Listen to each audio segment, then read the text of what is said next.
बिस्मिल्लाहिर्रहमानिर्रहीम। अस्सलाम वालेकुम। Welcome back to my YouTube channel. Dear students, first chapter the science of biology को हम स्टडी कर रहे थे। आज इसका जो नेक्स्ट टॉपिक है science as a collaborative field, इसको हम स्टडी करेंगे।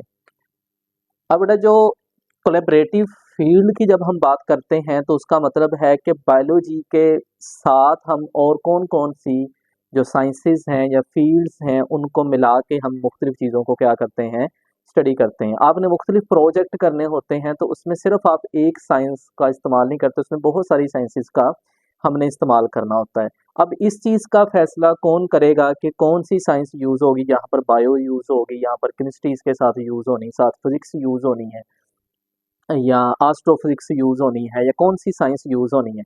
इसका फैसला करने के लिए हम एक टीम बनाते हैं और उस टीम को डियर स्टूडेंट्स हम क्या नाम देंगे, इंटर डिसिप्लिनरी टीम, जो ये तय करेगी कि हम ये जो प्रोजेक्ट करने जा रहे हैं या ये जो काम करने जा रहे हैं इसके अंदर हमने कौन कौन सी साइंसेस को इन्वॉल्व करना या कौन कौन से डिसिप्लिन्स को हमने यूज़ करना। फिर उन से रब्ता किया जाएगा या उनके माहर या उनके साइंटिस्ट को लिया जाएगा और जिस लेवल का प्रोजेक्ट होगा फिर उसी हिसाब से उसके अंदर चीज़ों को लेके चला जाएगा।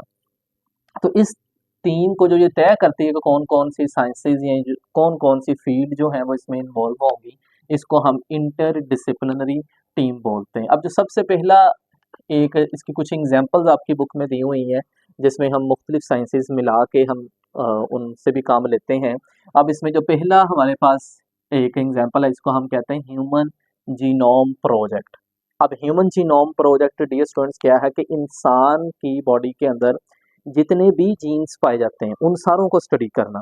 अब इसको स्टडी करने के लिए सिर्फ हमें बायोलॉजी का इल्म नहीं होना चाहिए, हमें और भी कुछ चीज़ों का इल्म होना चाहिए। अब हम देखते हैं जी कौन कौन सी चीज़ों का इल्म होना चाहिए।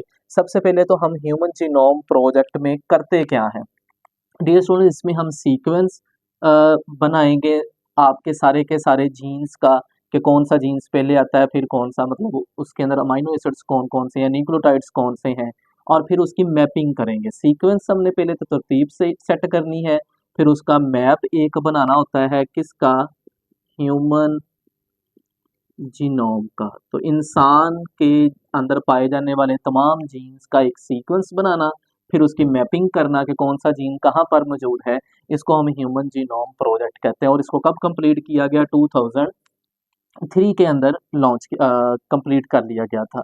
और अब इसमें कौन कौन सी साइंसेस इन्वॉल्व होती हैं, कौन कौन सी फील्ड इन्वॉल्व होंगी, इसको हम देखें। इसके लिए आप एक शॉर्ट की याद कर लें, मैजिक के तौर पर आप इसको याद कर सकते हैं। इसमें MGIC और A जो है इसको जस्ट वर्ड बनाने के लिए हमने इसको यूज़ किया मैजिक, इसलिए मैंने इसका कलर भी चेंज कर दिया। अच्छा जी, सबसे पहले तो अब हम ह्यूमन जीनोम प्रोजेक्ट कर रहे हैं तो M फॉर हमारे पास क्या आ गया, मॉलिक्यूलर बायोलॉजी। तो हमें मॉलिक्यूलर बायोलॉजी का आइडिया होना चाहिए। चलिए मैं इधर पूरा लिख देता हूँ, मॉलिक्यूलर बायोलॉजी। फिर इसके साथ साथ क्योंकि हमने जीन्स को स्टडी करना है तो हमें जेनेटिक्स का जो है वो इल्म वो भी होना चाहिए। फिर इसी तरह से जीन्स को जब हम स्टडी करेंगे तो वो हम अ, वैसे नहीं उसे कर सकते, तो उसके लिए हमें सॉफ्टवेयर्स की ज़रूरत होती है, कंप्यूटर्स की ज़रूरत होती है। तो इसके लिए हमारे पास कौन सा है, बायो इन्फॉर्मेटिक्स की जो फील्ड है ये भी इसके अंदर इन्वॉल्व होगी, इसको हमने इन्फॉर्मेटिक्स के नाम पे लिख लिया है। और जैसे मैंने पहले कहा कि हमें डिफरेंट सॉफ्टवेयर भी चाहिए होंगी, तो इसके लिए हम किसको इन्वॉल्व करेंगे, कंप्यूटर साइंस को भी इन्वॉल्व करेंगे। अब ये देखें, प्रोजेक्ट एक है, नो डाउट ये है भी बायो से रेलिवेंट ही प्रोजेक्ट है, लेकिन इसमें हमने 4 डिफरेंट जो डिसिप्लिन्स थे या फील्ड थी उनके माहरों लोगों को हम इसमें इंक्लूड करेंगे, इसको आगे लेके चलने के लिए। अच्छा, फिर नेक्स्ट दूसरा जो है जी आपके बुक के अंदर क्लाइमेट चेंज रिसर्च। अगर आप ये रिसर्च करना चाहते हैं कि आपका ये जो आबो हवा है या ये जो वेदर है वो आने वाले दिनों में कैसा होगा, नियर फ्यूचर में कैसा होगा, या उसमें क्या क्या तब्दीलियां आने वाली हैं, इस सारी चीज़ों को स्टडी करने के लिए भी आपको डिफरेंट फील्ड्स की कोलैबोरेशन चाहिए होती है। तो इसके लिए भी आप एक शॉर्ट की के तौर पर इसको याद कर लें, असी।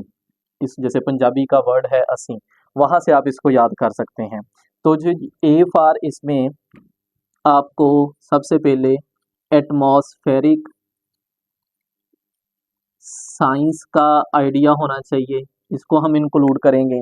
फिर इसके साथ साथ क्योंकि हमने ओवरऑल माशरे या ओवरऑल समाज के ऊपर बात करनी है, तो इसके लिए हमें सोशियोलॉजी जो है इसका इल्म भी शामिल करना पड़ेगा।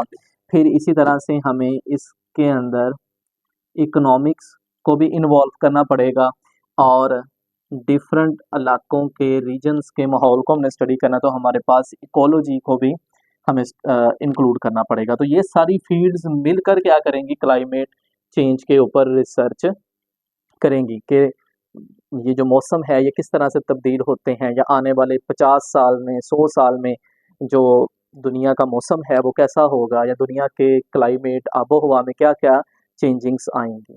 ये सारी चीज़ हम इस सारी फील्ड्स को यूज़ करते हुए स्टडी कर सकते हैं। फिर इसी तरह से मेडिकल रिसर्च की बात करें तो इसमें भी हमें कोई भी आप डिजीज़ ले लें, कोई भी आप कह लें कि इसके अंदर कोई ऐसा प्रोसेस आपने स्टडी करना हो, तो हम उसमें ये नहीं कि सिर्फ आपको बायो का पता होना चाहिए, आपको और भी बहुत सारी साइंसेस की ज़रूरत पड़ती है। जैसे कि हमारे पास एक एग्जांपल है कैंसर को। अगर हमने कैंसर को स्टडी करना है या उसको देखना है कि उसके अंदर कहाँ-कहाँ पर मसला है, तो उसके अंदर हमें कौन-कौन सी और साइंसेस की ज़रूरत पड़ती है। अब इसके लिए भी आप एक की के तौर पर इसको याद रख सकते हैं। इसकी मैं की इधर लिख देता हूँ, post graduate college of science, B for boys, के लड़कों का जो post graduate college of science है, इससे आप इसको याद रख सकते हैं। अब dear student ji, P for हमारे पास क्या आ जाएगा, इसमें आपको याद होना चाहिए फार्माकोलॉजिस्ट इसके अंदर इन्वॉल्व होंगे, मतलब हमें फार्मेसी का जो नॉलेज है उस वो भी इंक्लूड हम इसमें करेंगे। इसी तरह से फिर हम जी फॉर जो है इसमें जेनेटिक्स भी इन्वॉल्व होगी, क्योंकि जो कैंसर की जब हम बात करते हैं तो इसमें जीन्स लेवल के अंदर म्यूटेशन हुई होती है जिसको हमने स्टडी करना होता है। फिर इसी तरह से सी फॉर जो कैंसर के माहर डॉक्टर्स होते हैं उनको हमें इंक्लूड करना पड़ेगा, इसको हम नाम दे देंगे कैंसर कंसल्टेंट्स का। फिर इसी तरह से एस फॉर हमारे पास आ जाएगा स्टैटिस्टिक्स, हमें स्टैट का इल्म भी शामिल करना पड़ेगा। हमें ये देखना होगा कि कितने सेल जो हैं उनके अंदर कैंसर जो है वो फैल चुका है, तो उसकी काउंटिंग करना, उसकी एक मैपिंग करना, ये स्टैट्स के जो लोग हैं वो अपने फार्मूलों की मदद से इसको हम जब करेंगे तो ये आसान हो जाएगा। और बी फॉर फिर आपको बायोलॉजी का तो इसमें इल्म होना ही चाहिए, और इसके साथ साथ आपको एक और जो सबसे अहम है वो क्या है, बायो केमिस्ट का नॉलेज भी इंक्लूड करना पड़ेगा। ये जो टेस्ट होते हैं सारे के सारे जो कैंसर के, वो जो बंदे ने करने होते हैं, जो लैब टेस्ट जिन्हें हम कहते हैं, वो सारा बायो केमिस्ट करता है। तो ये इतनी सारी जो साइंसेज हैं वो इन्वॉल्व होंगे सिर्फ एक डिजीज़ को स्टडी करने के लिए। तो ये भी हमारे पास क्या आ गया, फिर कोलैबोरेशन आ गई ना, कोलैबोरेटिव फील्ड आ गई, जिसमें काफ़ी सारी साइंसेज जो हैं वो इन्वॉल्व हैं। अच्छा, फिर नेक्स्ट जी हमारे पास एग्जांपल आ जाती है रोबोटिक एंड आर्टिफिशियल इंटेलिजेंस, जिसे आप एआई भी आजकल के दौर में शॉर्ट वर्जन में कह रहे हैं। अब इसका बड़ा आने वाले दिनों के अंदर इस्तेमाल होने वाला है, और बहुत सारी कंपनीज जो हैं कारें बनाने वाली, गाड़ियां बनाने वाली जो कंपनीज हैं वो इसका बहुत ज़्यादा यूज़ कर रही हैं।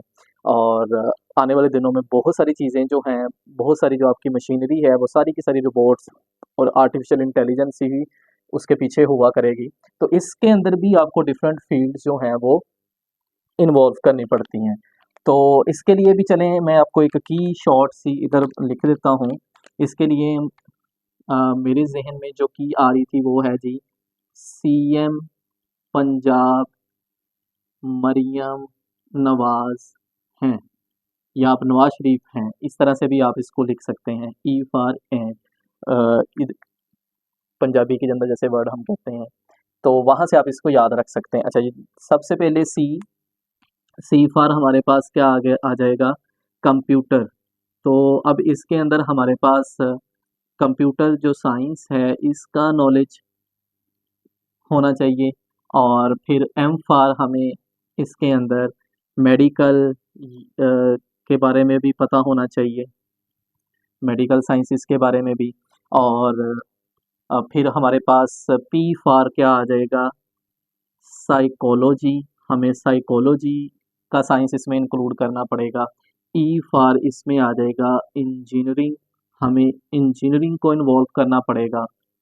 और नेक्स्ट फिर एन फॉर जो हमारे पास आ जाएगा वो नेचुरल लर्निंग कह लें, या आप इसको कह लें नेचर स्टडी भी कह लें।